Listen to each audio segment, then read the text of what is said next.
Graça e paz, abençoados. Mais uma vez estamos aqui com o título Domadores de Serpentes, parte 2.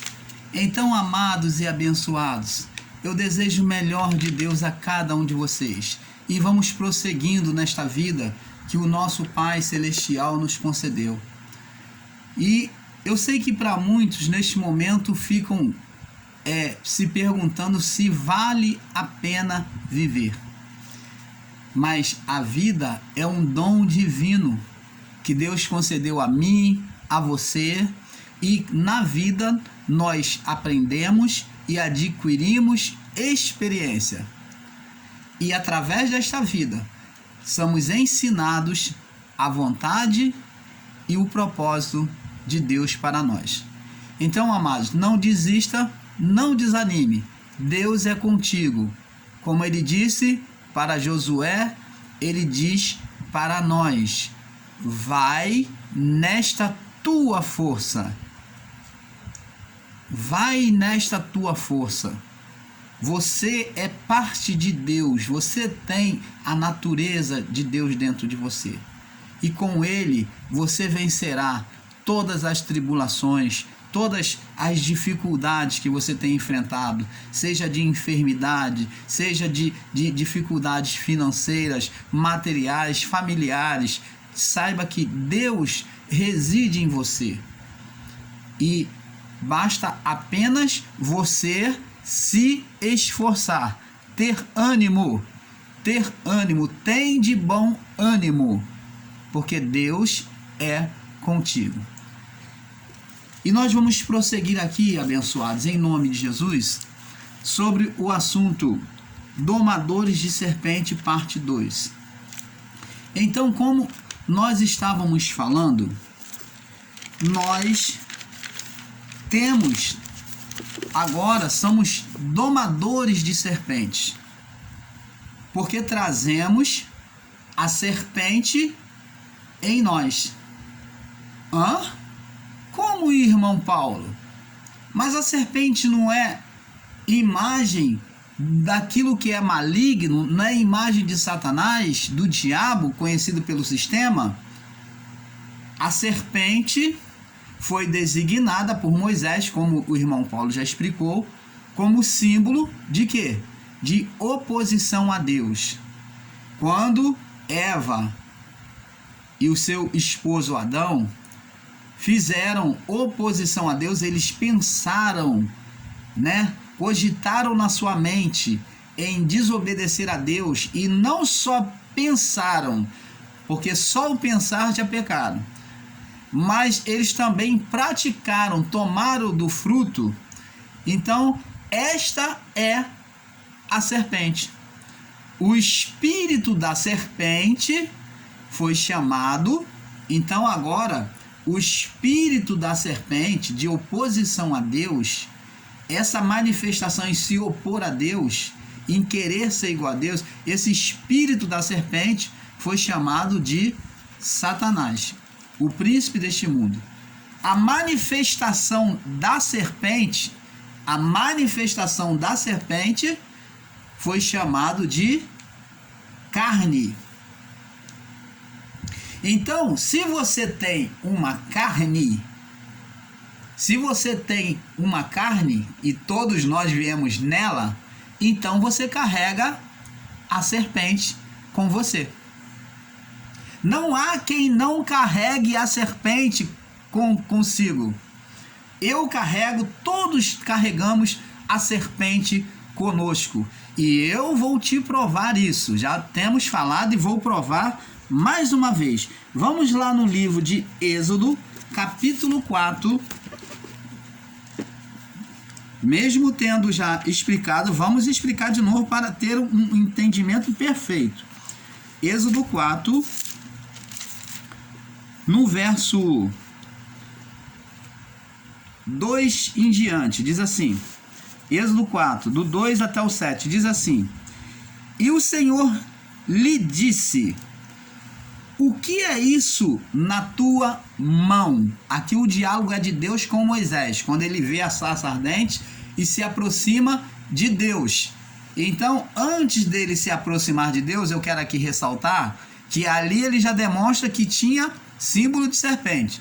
Deus fala para Moisés assim, olha, quando Moisés vê a sarça e vai se aproximar de Deus, Deus fala, Moisés, tira as sandálias dos teus pés. Porque Deus tinha alguma oposição com sandália, com calçado? Com isso, vai se fazer espiritualizar e dizer que para orar, Deus tem que orar com os pés descalços? Não. Não é isso que Deus está dizendo, que ele aceita a oração de pé descalço. Não. Mas o que Deus está falando aqui é para ele tirar as sandálias, porque nas sandálias tinha símbolos egípcios de serpente. Tinha símbolos de expressão de condenação em Moisés, a qual ele não poderia se aproximar mais próximo da sarça, de Deus. Então Deus já manda ele tirar as sandálias dos pés, porque o lugar que ele estava era santo. Então tinha alguma coisa em Moisés que iria profanar a presença de Deus. Então Deus não permitiu. Agora, quando Moisés se aproxima, Deus fala com ele assim: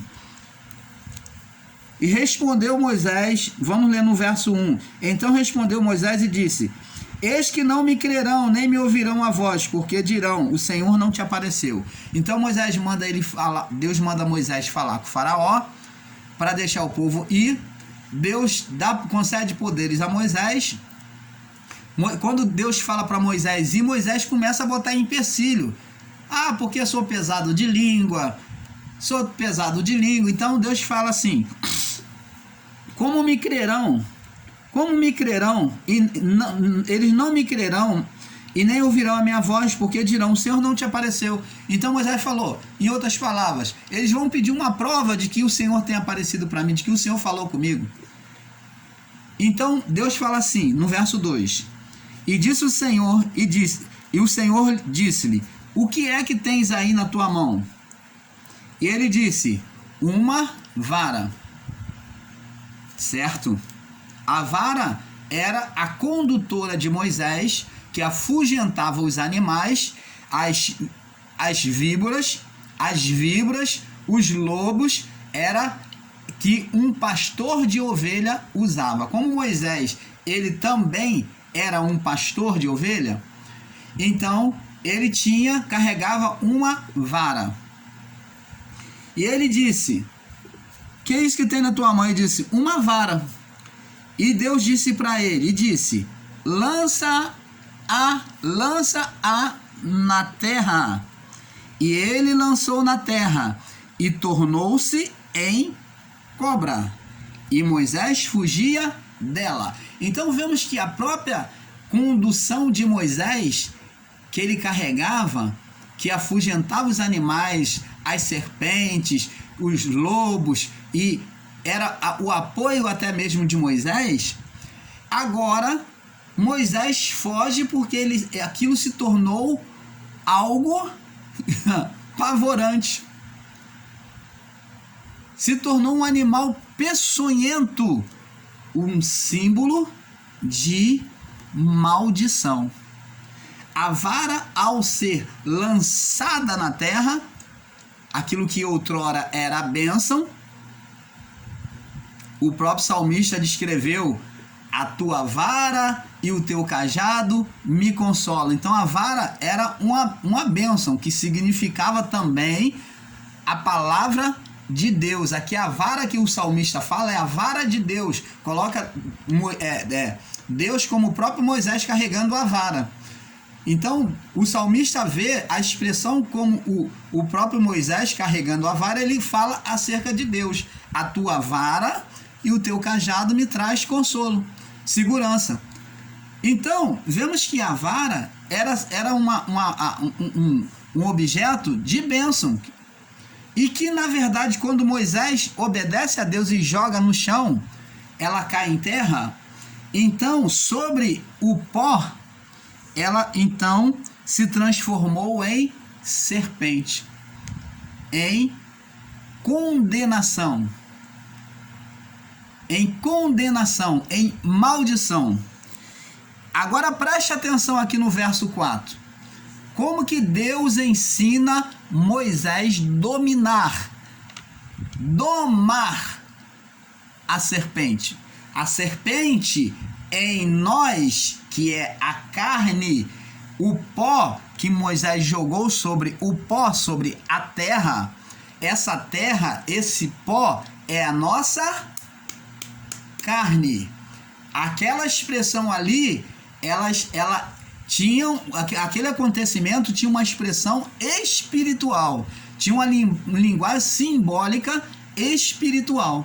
Então Moisés, quando jogou a vara sobre o pó, sobre a terra, sobre a carne, então a vara sobre a carne, quando ela vem sobre a carne, a palavra desprezada, porque jogar no chão sobre o pó é desprezo pela palavra. Então Moisés produziu uma manifestação de condenação.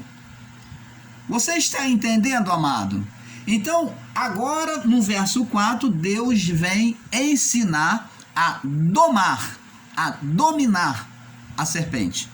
Então disse o Senhor a Moisés: estende a tua mão e pega-lhe pela cauda. Obedecer a Deus e aos seus estatutos é ser bem-aventurado, aonde a natureza da carne não irá prevalecer sobre aquele que vive a palavra, que obedece. Aonde não há sentença, não há maldição. Por isso o apóstolo Paulo diz lá em Romanos 8, nenhuma condenação há para os que estão em Cristo Jesus. Então o que Paulo está dizendo aqui? Vamos colocar paralelo a esta palavra agora, sobre essa visão. Nenhuma manifestação da serpente, nenhuma serpente será manifesta, não haverá condenação sobre os que estão em Cristo Jesus, que não andam segundo a carne, mas segundo a lei da vida ou do Espírito. Você está entendendo, amado? Quando se submete à palavra, quando Moisés, agora vamos ver no verso 5. E então disse o Senhor: estende a tua mão e pega-lhe pela cauda. Deus ensinou como se iria cortar, cancelar aquela maldição. Olha a ciência de Deus para Moisés aqui. Estendeu a mão e pegou-lhe pela cauda e tornou-se em vara na sua mão. Então a sentença de condenação, de maldição, aquela serpente não mais se manifestou. Ela foi retirada e então voltou a ser a vara de Deus de novo. E então vamos ver agora o outro sinal que Deus faz a seguir. E ele disse no verso 5, para que creio que te apareceu o Senhor, Deus de teus pais, e Deus de Abraão, e o Deus de Isaque e de Jacó. E disse mais o Senhor, no verso 6, põe agora, Moisés, a tua mão no peito. E tirando-a, eis que estava leprosa, branca como a neve. Como que uma mão sadia pode de repente ficar leprosa? Porque quando Moisés colocou a mão da onde procedia o bem e o mal, então quando ele tirou a mão, saiu a manifestação do mal, uma manifestação má, de lepra, de condenação. A lepra também, diante da lei, ela era uma expressão de condenação. Então, as pessoas que eram leprosas viviam separadas do povoado, do povo de Israel. Então, elas eram tomadas como condenadas por Deus. Então, amados, temos que entender. Agora Moisés, ele diz aqui, e diz aqui, e tirando as que estava leprosa, branca como a neve, e disse, Deus orienta de novo, torna a pôr a mão no teu seio, no seu peito, e tornou a colocar a sua mão no seu seio, depois tirou-a do seu seio, e eis que se tornara como a sua carne. Então, a sentença de lepra foi retirado ao obedecer a Deus mais uma vez, a palavra de Deus, e então agora do coração dele procedeu o bem, a saúde física. Você está entendendo, amado?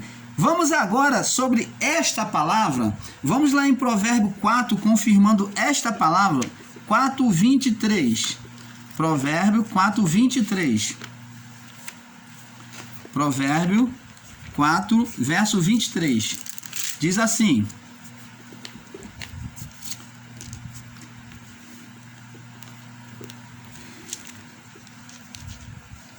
sobre tudo o que se deve guardar, guarda o teu coração. Ó, aonde que Deus mandou Moisés botar a mão? No peito, coração, no seio.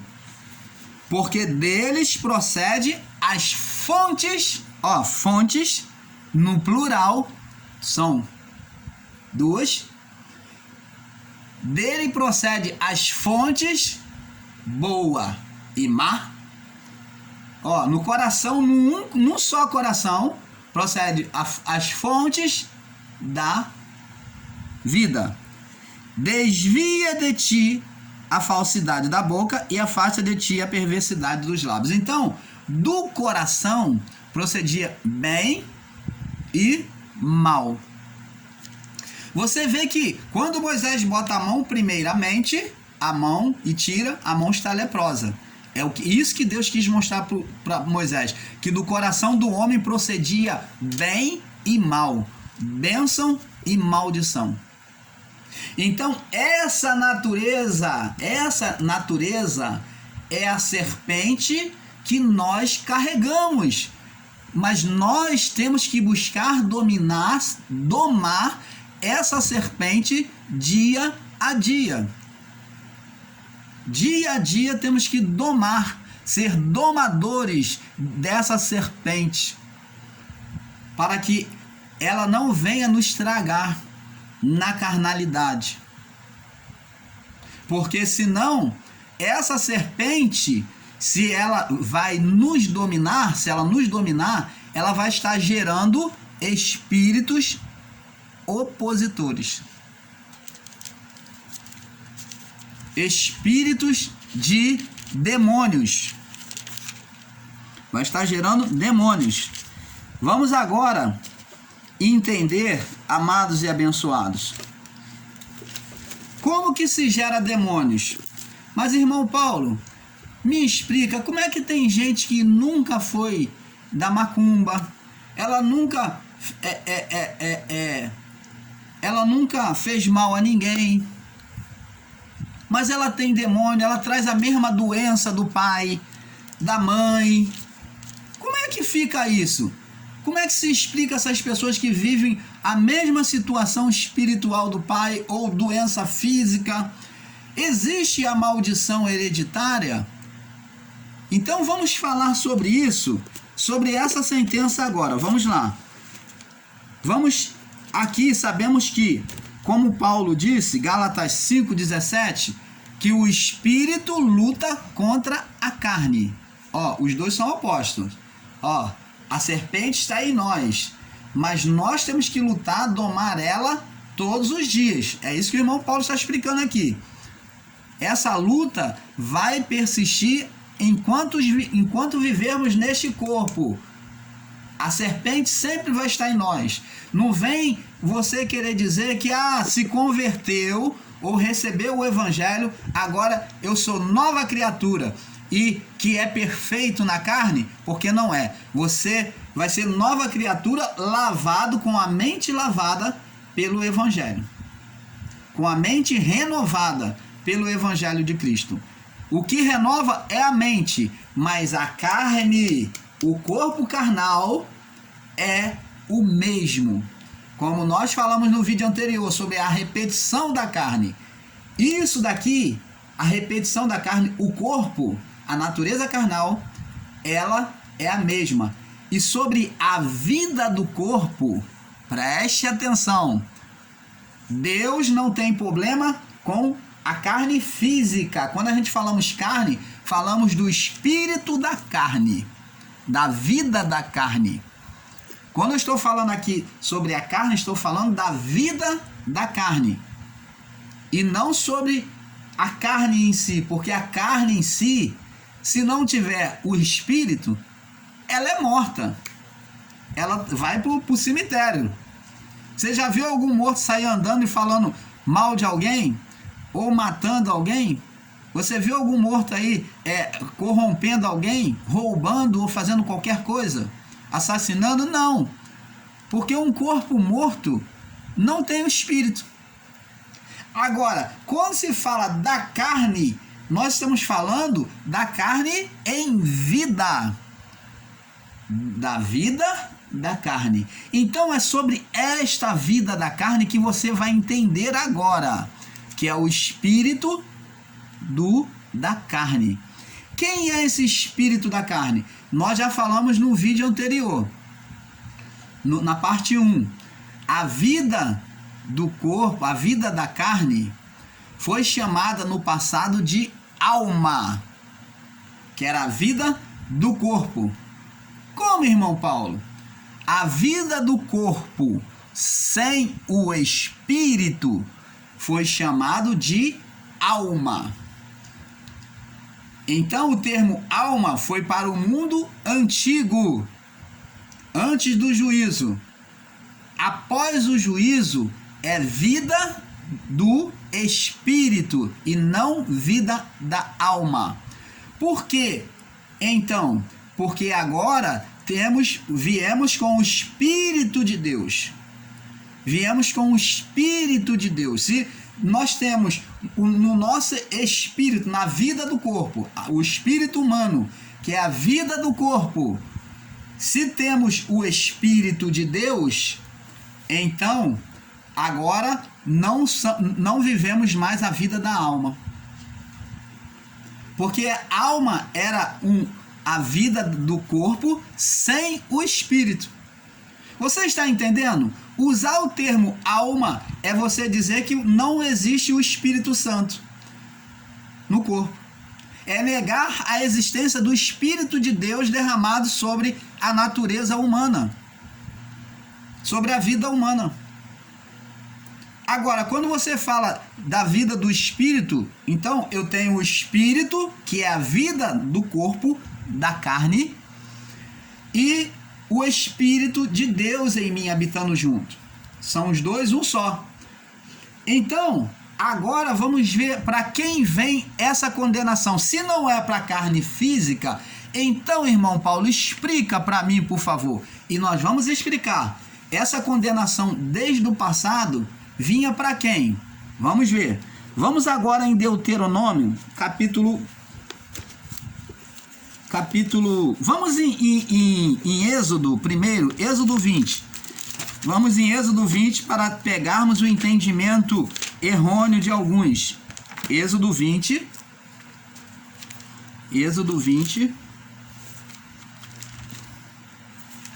Êxodo capítulo 20.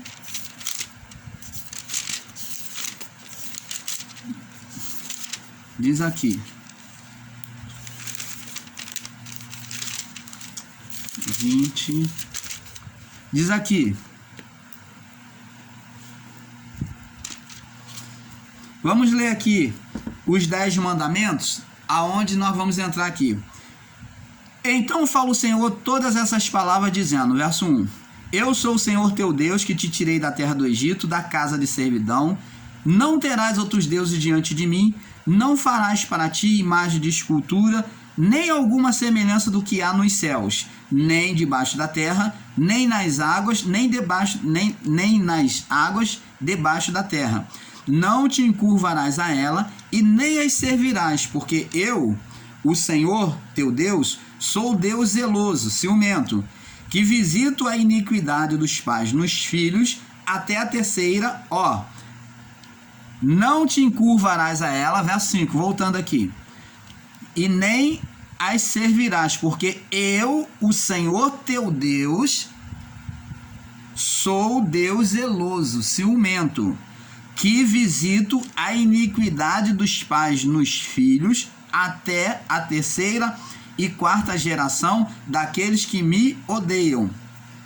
Então, irmão Paulo, aqui é que fala justamente, aqui é que fala sobre a maldição hereditária.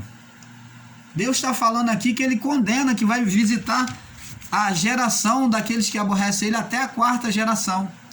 Verdade. O irmão Paulo, no passado, no sistema religioso, também teve esse entendimento errôneo, lendo de forma literal.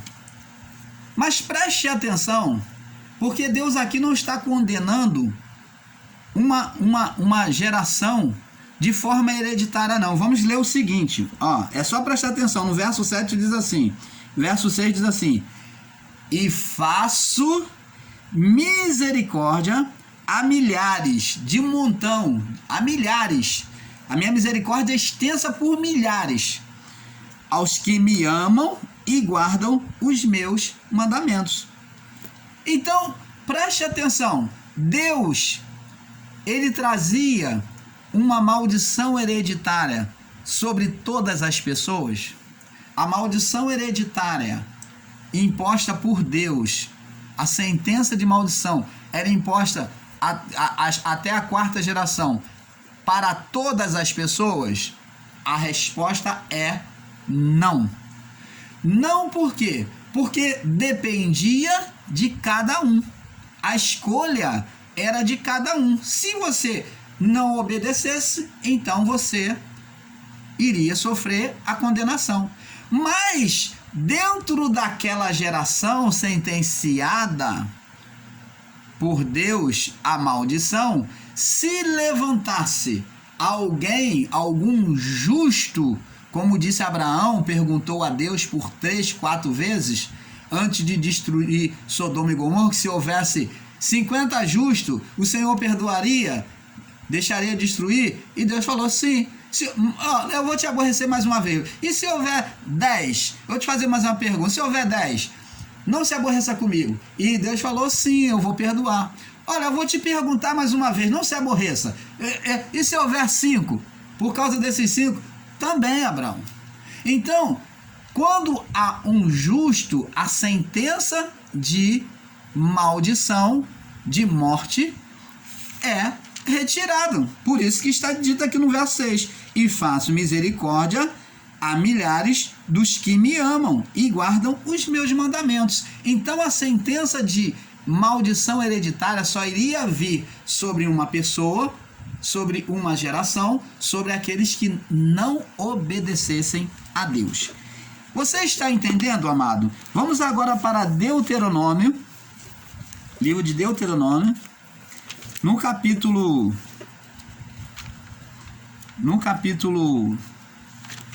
Deuteronômio, no capítulo 30, verso 15. Deuteronômio 30, verso 15. Diz assim: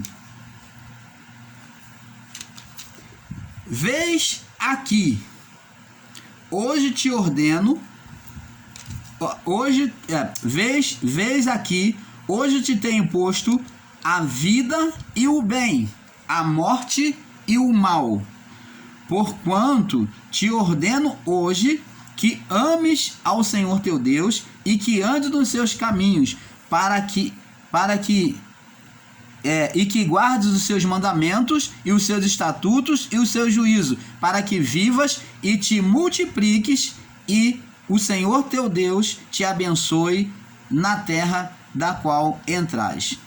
Porém, se seu coração se desviar e não quiser dar ouvido, e fores reduzido para se inclinar-se a outros deuses e os servires, então vos declaro hoje que certamente perecereis, não prolongareis os dias na terra em que vivais, passando o Jordão, para que entrando nelas e possuais. Então, preste atenção. Tá vendo que Deus aqui impõe sobre o povo uma condição. Se você obedecer, eu coloco o bem, né? E o mal, a vida e a morte. Porquanto ele diz, ó, você tem que obedecer os meus estatutos e os meus juízos. Então a sentença de maldição, ela era condicionada a obedecer ou não. Como está lá no livro de Provérbios. Que Deus, do coração do homem procede tudo que se deve guardar, guarda o teu coração, porque dele procede o bem e o mal. Nós vamos ver agora lá no livro de Gênesis, olha o que Deus disse para Caim. Gênesis 4:6. E disse o Senhor a Caim: por que te iraste? Por que descaiu o teu semblante? Se bem fizeres, não é certo que serás aceito? E se não fizeres bem, o pecado jaz à porta, e sobre ti será o seu desejo, mas sobre ele deves dominar. Então, Deus aqui está falando de decisão do coração, de querer obedecer ou não. Então, nunca houve uma sentença de maldição hereditária por causa de um ser. A maldição era condicionada aos desobedientes. De toda a família, aqueles que andassem na desobediência iam receber a mesma sentença. Isto é verdade. Mas, se entre a descendência, a família, tivesse um justo, esse justo não sofreria a punição dos seus pais. Você está entendendo, amado? Por isso que os discípulos, quando trouxeram a Jesus um cego, viram um cego e trouxeram a ele, e era de nascença, e perguntaram a Jesus: mestre, quem pecou, ele ou seus pais, para que nascesse cego? Jesus, olhando para eles, disse: olha, nem ele pecou e nem os seus pais, mas isto aconteceu nele para que se manifestasse a glória de Deus. Se formos olhar de uma forma literal sobre maldição hereditária, sobre doenças, sobre essas maledicências que vêm sobre o homem, e dizer que é uma maldição hereditária, então muitos aí que já nascem doentes, deformados fisicamente, especiais, tanto na mente como no corpo físico, né? Já nasce sequelado. Então esses daí, então, diríamos como os discípulos: quem pecou? Ele está vivendo uma maldição hereditária. Essa foi a imaginação dos discípulos, né? O entendimento errôneo dos discípulos ao ver aquele homem cego de nascença. Então julgou que os pais deles tinham pecado e ele estava sendo sentenciado por causa de seus pais. Mas isto não era verdade. Jesus falou que aquele caso ali não era por causa dele, do pecado dele, nem de seus pais, mas que nasceu naquele estado cego, porque Deus permitiu para se manifestar por meio dele a glória de Deus, que era a cura para testemunhar o evangelho. Você está entendendo, amados? Vamos aqui ver outro ponto para passarmos para o próximo vídeo, né? Já estamos acabando. Juízes, capítulo 21, verso 18. Vamos lá, Juízes 21, verso 18. Juízes, capítulo 21, no verso 18. Diz assim: porém, não lhes poderemos dar mulheres. Peraí, Juízes. Jeremias, me perdoe. O livro é Jeremias. Jeremias 21, 18. Jeremias 21, 18. Jeremias capítulo 21, verso 18. Diz assim: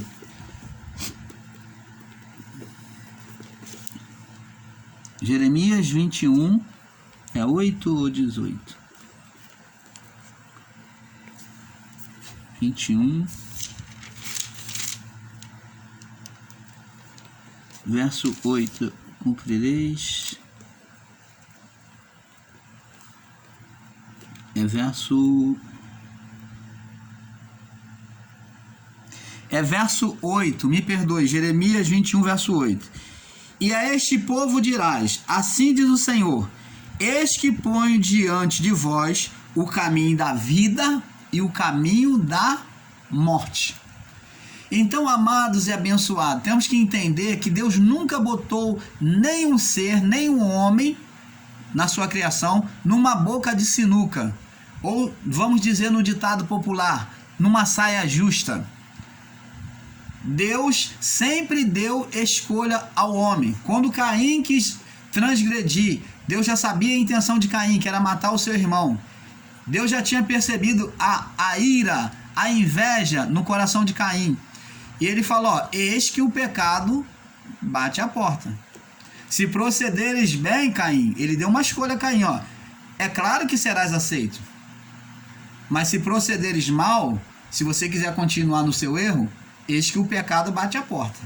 Então, Deus sempre deu uma saída, a vida ou a morte. A natureza da serpente está no homem, e nós vamos carregar até o momento do nosso túmulo. A partir daí o espírito volta para Deus. Então a sentença de Deus não era contra o corpo físico, mas contra o espírito do homem na carne. A partir do pecado de Adão, Deus vem sentenciar o espírito, que é a vida da carne, no corpo. Então o espírito humano é que vem ser disciplinado por Deus. Porque a carne se manifesta pelo espírito humano. E é o espírito humano é que vem ser corrigido. É a manifestação do espírito humano na carne. Por isso que é falado de carne. Mas quem se projeta sobre a carne? Quem é que dá vida ao corpo? O espírito. Mas a manifestação do espírito humano sobre a carne de forma contrária a Deus forma um espírito opositor. E é esse espírito opositor, que é a manifestação contrária à vontade de Deus, é que vem ser disciplinado. É essa serpente que precisa ser domada. Você está entendendo, amado?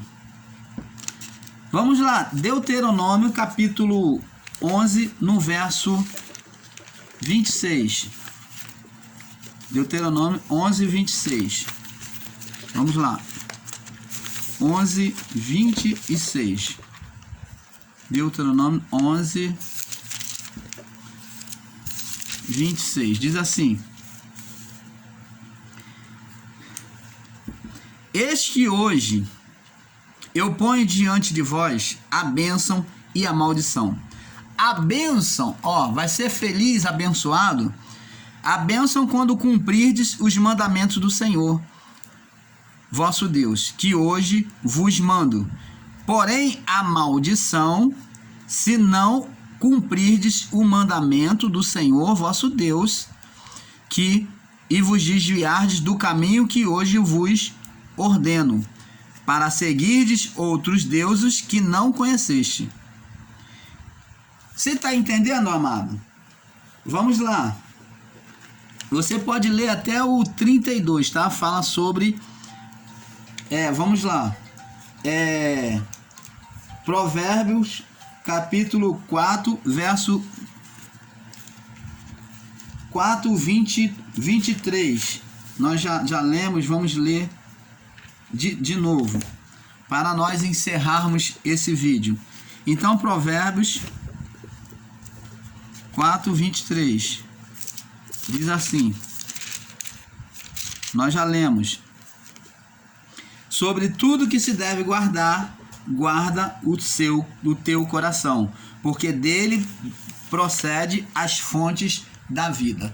Então, o coração do homem, quando o irmão Paulo fala do coração do homem, não é o coração físico, amado e abençoado.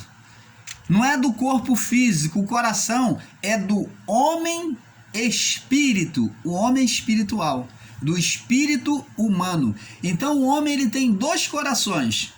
Tem um coração físico e tem um coração espírito, do ser espiritual, que é o homem.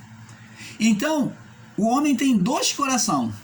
Por isso que tem duas fontes. Ó, do coração procede o quê? O bem e o mal. De tudo se deve guardar, guarda o teu coração, porque deles procedem as fontes da vida. Então, é uma fonte, é duas fontes. Duas fontes.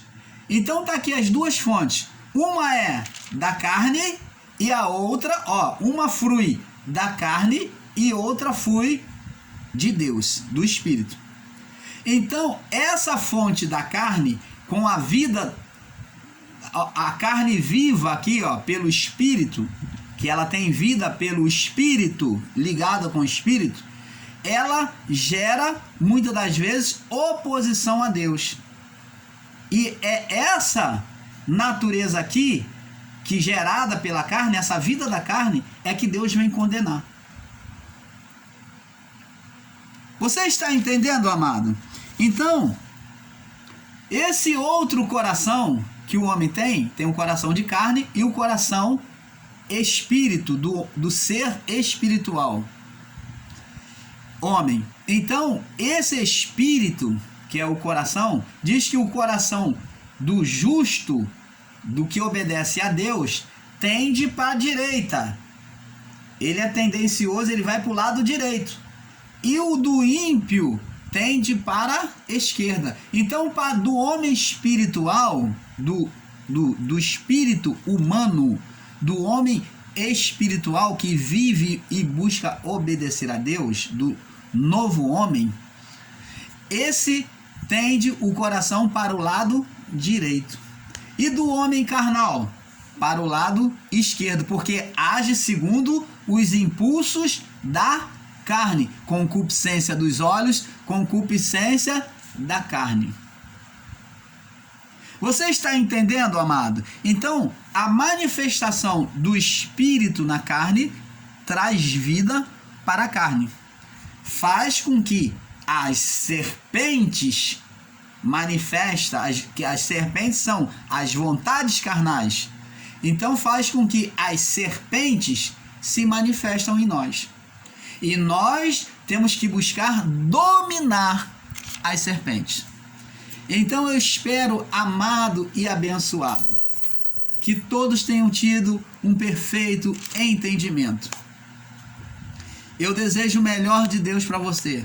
O irmão Paulo tem se esforçado muito para trazer este entendimento perfeito. Por isso que nós temos batido bastante sobre a natureza do Adão, para você conhecer a origem do homem, quem você é. Para você não mais ser enganado. Então você tem que se conhecer, você tem que saber como que se deu a história, como acontece dentro de você, quem é você, qual é a sua identidade. Por isso que o irmão Paulo tem sido maçante sobre este assunto de serpente, Adão, origem, espírito. Então, temos que entender isso. Então, é um pouco aqui, um pouco ali. Olha, eu digo a vocês, amados, não nos abandone, fique conosco. Vem muitas coisas boas por aí. Fique na paz.